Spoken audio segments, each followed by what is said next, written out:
안녕하세요. 이번 시간에는 스트림릿의 캐시 기능에 대해서 알아보겠습니다. 먼저 캐시는 어떤 상황에서 사용되는지 알아보겠습니다. 캐시는 다음과 같이 비효율적인 상황을 피하고자 사용할 수 있습니다. 첫 번째로 시간이 많이 걸리는 함수가 불필요하게 반복적으로 실행되는 상황, 피하기 위해서 사용될 수 있고요. 두 번째로 한 번 만들어두면 되는 객체가 새로 고침할 때마다 다시 생성되는 상황을 피하고자 사용될 수 있습니다.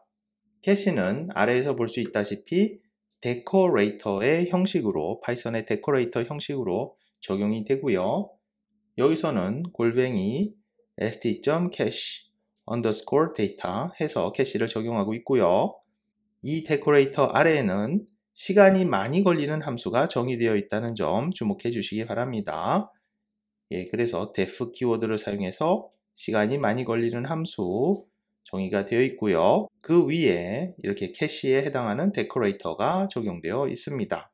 그래서 캐시는 함수의 데코레이터 형태로 적용되며 다음 두 가지를 확인해서 새롭게 함수를 실행할지 여부를 결정하게 됩니다. 첫 번째로 함수의 인자값에 변경이 있었는가, 두 번째로 함수의 내용에 변경이 있었는가, 이렇게 두 가지를 확인해서 새롭게 함수를 실행할지 여부를 결정하게 되고요. 아래 보겠습니다. 이렇게 파이썬의 데코레이터 형식으로 캐시를 적용했고요. 그리고 그 아래에는 시간이 많이 걸리는 함수가 정의되어 있는데요. 이 함수의 인자 x, y, z 등이 있을 때 이들 값의 변경이 있으면은 함수를 다시 실행하게 되고요. 그리고 이들 값의 변경이 없다면은 함수를 다시 실행하지 않고 이전에 저장해 두었던 반환값을 그대로 반환하게 됩니다. 그래서 이것이 바로 첫 번째 경우가 되겠고요. 두 번째 경우 상황, 어떤 상황인지 한번 생각해 볼게요. 코드를 개발하면서 스트림릿 앱을 실행하는 상황을 한번 생각해 보겠습니다. 만약에 개발 도중에 이 함수를 변경한다면, 함수를 새롭게 정의한다면, 그러면 새로 고침이 일어나고 이 함수는 다시 실행이 되겠죠. 그런데 새로 고침이 있어도 함수가 재정이 되지 않았다면 다시 실행이 되지 않겠습니다. 왜? 캐시가 있기 때문에. 그런데요, 세부적으로 들어가 보면 스트림릿 캐시에는 두 가지 종류가 있습니다. 캐시 데이터가 있고요. 그리고 캐시 리소스가 있습니다. 캐시 데이터는 데이터를 반환해주는 함수에 적용할 수 있고요. 여기서 데이터라 함은 데이터 프레임, 배열, 리스트 등이 되겠죠. 그래서 데이터 프레임, 배열, 리스트 등과 같은 데이터를 반환해주는 함수에 적용할 수 있는 캐시 데이터가 되겠고요. 그리고 두 번째 캐시 리소스는 데이터가 아닌 전역적으로 사용되는 리소스를 반환해주는 함수에 적용할 수 있습니다. 여기서 리소스라 함은 뭐냐? 머신러닝, 모형, 데이터베이스 커넥션 등이 되겠습니다. 이어서 실습에서 이 두 가지 유형 모두 사용해 보도록 하겠어요. 그러면 캐시 관련된 예시 파트 1 같이 보겠습니다. 먼저 이번 실습에 필요한 라이브러리들을 불러옵니다. 스트림릿, 판다스, 그리고 타임 라이브러리들을 불러봤고요. 그러면 데이터 캐싱을 인자가 없는 함수에 적용해 보도록 하겠습니다. 데이터 캐싱은 골뱅이 st.cache 데이터로 적용을 할 수 있죠. 이와 같은 데코레이터로 데이터 캐싱을 아래에 있는 함수에 적용해 보겠습니다. 그리고 그 아래에 오는 함수는 다음과 같아요. get data1 이 함수 안에서는 외부 데이터를 읽어오고요. 외부 데이터는 data iris.csv가 되겠습니다. 그리고 시간이 많이 걸릴 작업을 수행하게 되는데요. 이 경우에는 시간이 많이 걸리는 작업을 time.sleep으로 대체해 보았습니다.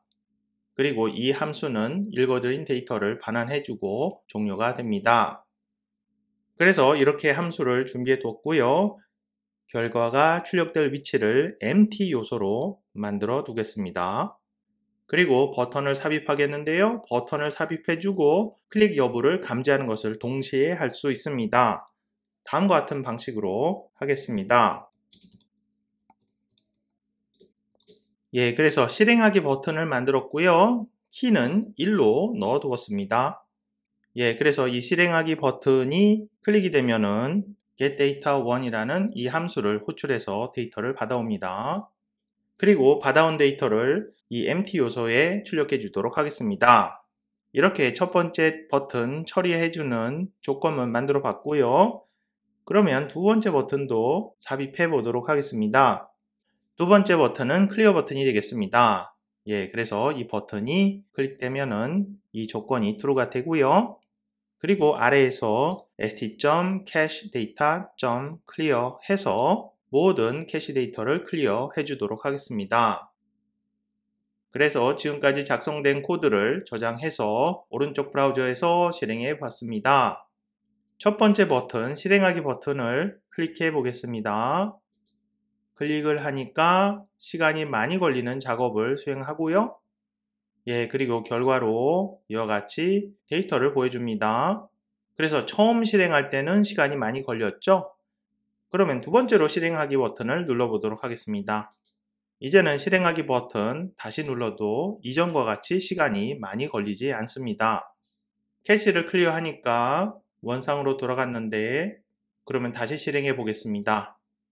예, 캐시가 클리어됐기 때문에 처음 실행하는 것과 같이 시간이 많이 걸리네요. 좋아요. 그래서 인자가 없는 함수에 데이터 캐싱을 적용해 보았고요. 이제는 인자가 있는 함수에 데이터 캐싱을 적용해 보도록 하겠습니다. 그렇게 하기 위해서 이전과 마찬가지로 데코레이터로 캐시 데이터 적용을 하고요. 그리고 아래 함수는 getData2라는 이름으로 정의를 하겠고요. 이 함수는 age라는 인자를 받습니다. 그리고 받은 age의 인자를 사용해서 다음과 같은 딕셔너리를 만들어 줍니다.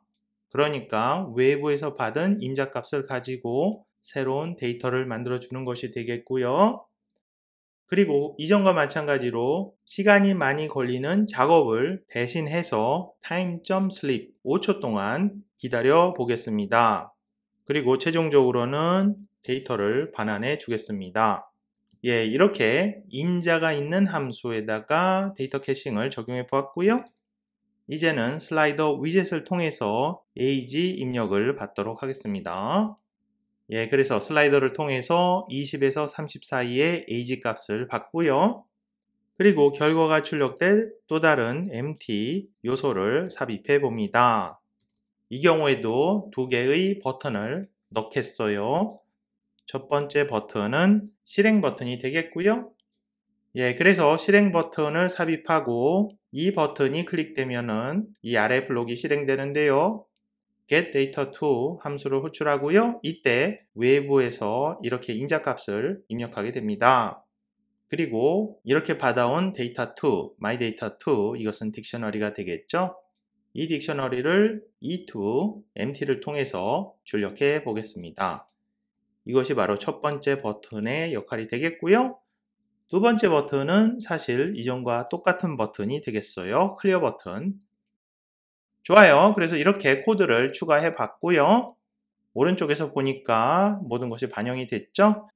자, 그러면 실행하기 버튼 클릭해 보겠습니다. 실행하기 버튼 클릭을 해 보니까 처음으로 실행하니까 시간이 많이 걸립니다. 하지만 두 번째 실행부터는 캐시에서 가져다가 사용하기 때문에 시간이 거의 걸리지 않아요. 좋아요. 그런데 이번 경우는 인자가 있는 함수이기 때문에 인자 값을 변경해 보도록 하겠습니다. 인자로 들어가는 age 슬라이더를 움직여 보겠어요. age 슬라이더를 움직여 봤고요. 그리고 실행하기 버튼 다시 눌러 볼게요. 이제는 처음 실행하는 것과 같이 시간이 많이 소요됩니다. 그리고 마지막으로 클리어 버튼 눌러 볼게요. 클리어 버튼을 누른 후에는 실행하면은 예, 이 경우에도 처음 실행되는 것과 같이 시간이 많이 소요됩니다.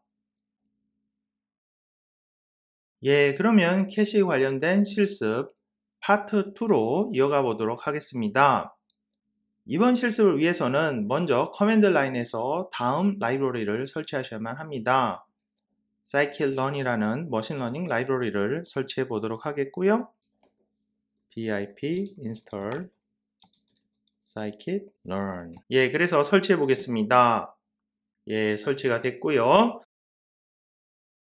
그리고 스트림릿 앱을 실행 상태로 두겠습니다. 그래서 실습에 필요한 라이브러리들을 불러와야 하는데요. 스트림릿, pandas, time, 그리고 방금 설치한 scikit-learn 라이브러리에서 k-neighbors classifier 머신러닝 알고리즘을 클래스로 가져옵니다. 이번 시간에는 머신러닝 모형을 만들어 볼 예정인데요. 사실 머신러닝 관련해서는 나중에 프로젝트 하면서 조금 더 자세히 알아보도록 하겠고요. 이번 시간에는 리소스 캐싱에 포커스를 맞춰서 실습을 진행하도록 하겠습니다. 예, 그래서 리소스 캐싱을 함수에 적용해 보겠는데요. 리소스 캐싱을 적용하기 위해서는 데코레이터로 적용을 하셔야 되죠. 예, 그래서 이번에는 캐시 리소스라는 데코레이터 사용을 하겠고요. 그리고 그 아래에서는 다음과 같은 함수를 정의해 보겠습니다. 그래서 리소스 캐싱을 적용할 함수는 바로 initml이 되겠고요. 이 함수는 머신러닝 모형을 데이터로 학습시켜서 반환해주는 역할을 합니다. 예, 그래서 먼저 학습에 필요한 데이터를 읽어오겠습니다. 미리 머신러닝 학습에 필요한 데이터를 준비해 두었습니다. 예, 그래서 데이터를 읽어왔고요. 예, 그리고 학습에 필요한 설명 변수 또는 독립 변수 부분을 이렇게 가져옵니다. 불필요한 마지막 칼럼, 19번 칼럼을 드롭시키고 데이터 값을 가져다가 플로트 자료형으로 변환시켜 둡니다. 그리고 머신러닝 학습에 필요한 y 변수, 종속 변수 또는 반응 변수도 가져옵니다. 반응 변수는 마지막 칼럼, 19번 칼럼이 되겠고요. 이것 또한 다음과 같이 자료형을 변환시켜 둡니다. 다시 말씀드리지만은 머신러닝 관련해서는 때가 되면은 조금 더 자세히 알아보도록 하겠고요. 지금으로서는 그렇게 중요하지 않습니다. 지금으로서는 리소스 캐싱에 포커스해서 실습을 진행하도록 하겠습니다. 그런 다음에 우리가 사용할 머신러닝 알고리즘의 객체를 만듭니다. k-neighbors classifier, 이때 하이퍼 파라미터 또는 인자로 n-neighbors 값은 3이 되겠습니다. 이렇게 머신러닝 알고리즘의 객체를 만들어서 KNN이라는 이름으로 두고요. 그리고 데이터를 사용한 학습을 진행하도록 하겠습니다. 그렇게 하기 위해서는 knn.fit 메소드를 사용하고요. 이때 x 데이터와 y 데이터를 넣어줘야만 합니다. 그런데요, 이 데이터는 그렇게 큰 데이터는 아닙니다. 그래서 이 학습이 빨리 끝나게 되고요. 그렇기 때문에 시간이 많이 소요되는 상황을 시뮬레이션 해보기 위해서 time.sleep 함수를 사용하겠습니다. 그리고 이렇게 학습된 머신러닝 객체를 반환하면서 함수를 종료하도록 하겠습니다. 예, 그래서 이 함수는 머신러닝 객체를 만들어주는 함수, 머신러닝 모형을 만들어서 학습까지 시켜주는 함수가 되겠고요. 여기에다가 리소스 캐싱을 적용해 봤습니다. 이전과 마찬가지로 두 개의 버튼을 만들겠습니다. 첫 번째 버튼은 실행 버튼이 되겠고요.